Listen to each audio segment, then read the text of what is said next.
வாழ்க வளமுடன். அனைவருக்கும் வணக்கம். ஆறா தூய்மை பண்ணுறத பற்றி உங்களுக்கு நான் ஷேர் பண்ண போகிறேன் உங்ககிட்ட.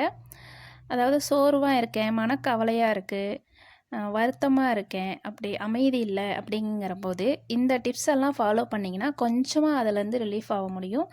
தொடர்ந்து செஞ்சுட்டு வந்தீங்கன்னா அதுவாகவே நீங்கள் மாறிடுவீங்க. என்னன்னு சொல்கிறேன்.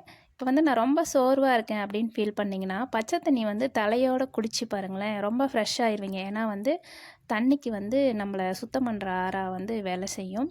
ரொம்பவே ஆக்டிவ் ஆயிடுவீங்க, நல்லாயிருக்கும்.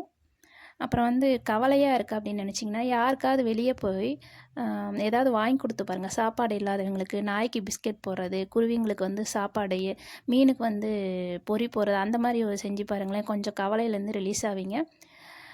இப்போ ஹாப்பியாக இருக்கணும் அப்படின்னு நினச்சி கவலையாக இருக்கேன், அதுலேருந்து வெளியே வரணும் அப்படின்னு நினச்சிங்கன்னா சின்ன குழந்தைங்களோட விளையாடி பாருங்களேன், சூப்பராக இருக்கும், ஃபீல் பண்ணுவீங்க.